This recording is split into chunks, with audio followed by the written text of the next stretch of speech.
सरस्वतीं व्यासं ततो जयमुदीरयेत्। मूकं करोति वाचालं पङ्गुं लङ्घयते गिरिं यत्कृपातमहं वन्दे परमानन्दमाधवम्।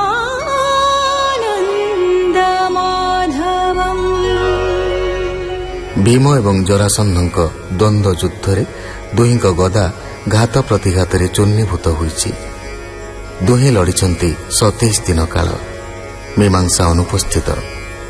भीम असहायता प्रकाश करिबारु कृष्ण जरासन्धर जन्म वृत्तांत स्मरण करी ताहाकु दुई फाळ करी चिरी देबाकु तांकु संकेत दैछन्ति। भीम जरासन्धकु दुई फाळ करी फाड़ी देबारु से निहत होईछि। कृष्ण बंदी राजांकु मुक्त करिछन्ति। सुकौवाच कहन्ति व्यासंकर सुत एबे हो सुण परीक्षित।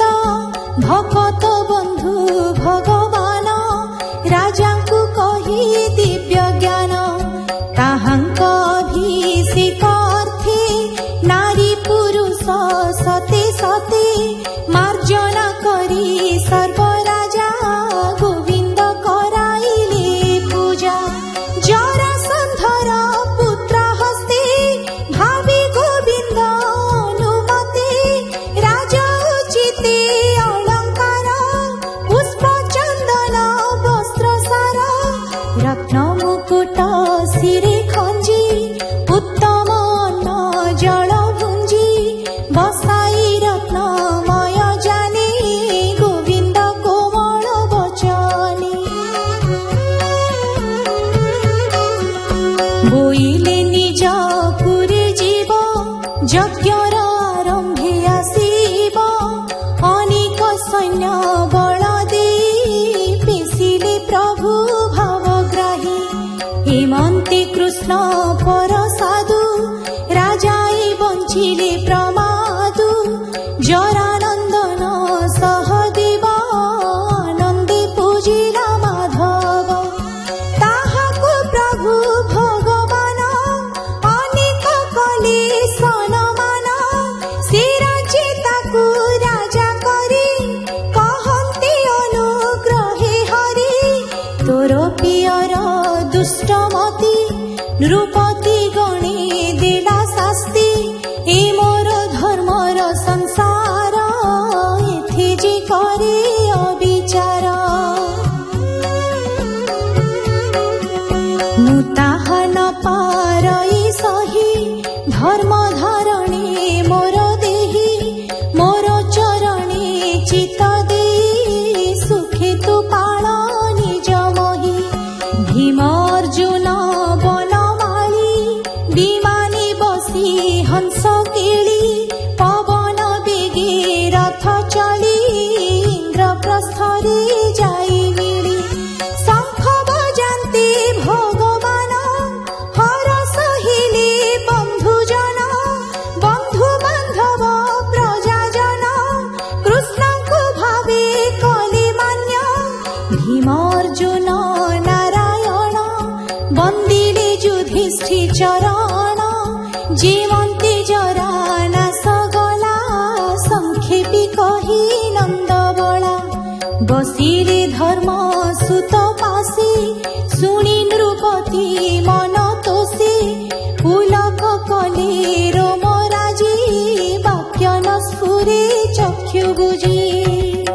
से हरि चरण पंकजे ब्राह्मण जगन्नाथ भजे।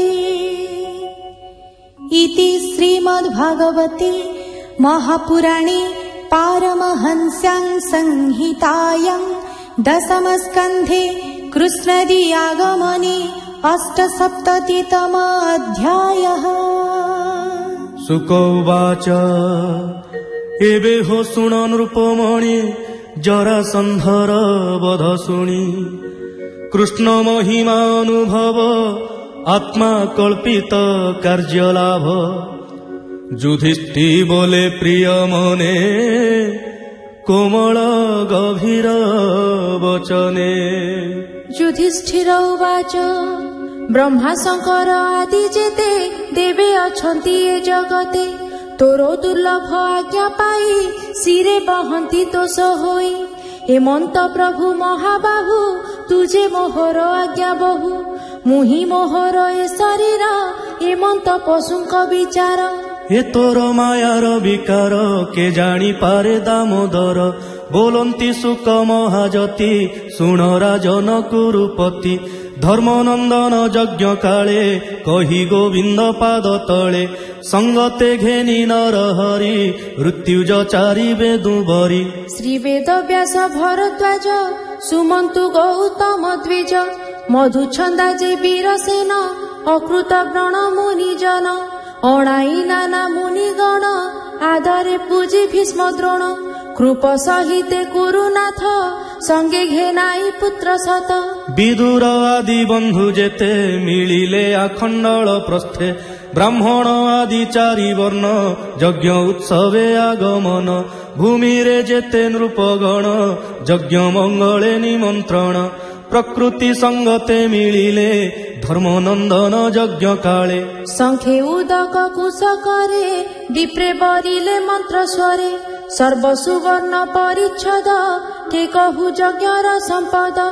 ପୂର୍ବେ ବରୁଣ ଯଜ୍ଞ ଯେହ୍ନେ ଧରଣୀ ପୁରିଲା ସୁବର୍ଣ୍ଣେ, ବାସବ ଆଦି ଦିଗ ପାଳେ ଭବ ବିରଞ୍ଚି ସିଦ୍ଧ ମିଳେ। ଧର୍ମନନ୍ଦନ ଯଜ୍ଞେ ଆସି ସମ୍ପଦ ଦେଖି ପରଶଂସି, କୃଷ୍ଣ ଭକତ ଯେତେ ନର କିବା ସମ୍ପଦ ତାଙ୍କୁ ଦୂର। ନାନା ସମ୍ପଦ ସୁଖ ସୀମା ଏ ସର୍ବ କୃଷ୍ଣର ମହିମା, ରାଜାର ପୁରୋହିତ ଯେତେ ଶୁଦ୍ଧ ଶରୀରେ ବେଦ ମତେ। ଯଜ୍ଞ ଆରମ୍ଭ ପୂର୍ବ ଦିନେ ଧର୍ମନନ୍ଦନ ଶୁଦ୍ଧ ମନେ, ଯାଜ୍ଞିକ ସଭାସଦ ଆଦି ପାଦ ପୂଜନେ ଅର୍ଘ୍ୟ ବିଧି। ଘେନି ମିଳିଲେ ସଭା ତଳେ ବନ୍ଧୁ ବାନ୍ଧବ ଭ୍ରାତ ମେଳେ, ଧର୍ମନନ୍ଦନ ସଭା ଚାହିଁ ହୃଦୟ ମଧ୍ୟ ବିଚାରଇ। ଏ ଅର୍ଘ୍ୟ ଦେବୀ କାହା ପାଦେ ଭାଳଇ ସଂଶୟ ବିଷାଦେ, ମୁହୂର୍ତ୍ତେ ରହି ଦୃଢ଼ ଭାବ ତା ଦେଖି ବୋଲେ ସହଦେବ। କର ଅଞ୍ଜଳି ଶିରେ ଦେଇ କହେ ରାଜନ ମୁଖ ଚାହିଁ, ଜାଣଇ କୃଷ୍ଣର ମହିମା ସର୍ବଜ୍ଞ ପଣେ ଏକ ସୀମା। ଶୁଣ ରାଜନ ଚୂଡ଼ାମଣି ମୋର ଉଚିତ ଧର୍ମବାଣୀ, ଏ ମହାସଭା ମଧ୍ୟ ଗତେ ଅର୍ଘ୍ୟକୁ ପାତ୍ର ଜଗନ୍ନାଥେ। ଦେଖ ଏ କୃଷ୍ଣର ଚରଣ ଅନାଦି ପରମ କାରଣ, ଯେ ହରି ସର୍ବଦେବମୟେ ସର୍ବେ ଅଛନ୍ତି ଏହା ଦେହେ। ଏ କୃଷ୍ଣ ଦେଶ କାଳ ପାତ୍ର ଧନ ଜୀବନ ବେଦ ମନ୍ତ୍ର, ଯଜ୍ଞ ପୁରୁଷ ଏହୁ ହରି ଏହାର ଦେହେ ବିଶ୍ୱପୁରୀ। ବିବିଧ କର୍ମଦାତା ଏହି କର୍ମ ବିପାକ ଏ ଦିଅଇ, ଏହାର ଭ୍ରୁଭଙ୍ଗିମା ଭାବେ ଜଗତ ପ୍ରକାଶ ସ୍ୱଭାବେ। ଧର୍ମାର୍ଥ କାମ ମୋକ୍ଷ ସଙ୍ଗେ ଥାନ୍ତି ଏହାର ପାଦ ଯୁଗେ, ଏଣୁ ଏ ମହାବିଷ୍ଣୁ ପାଦେ ଏ ଅର୍ଘ୍ୟ ଦିଅ ହେ ଆନନ୍ଦେ।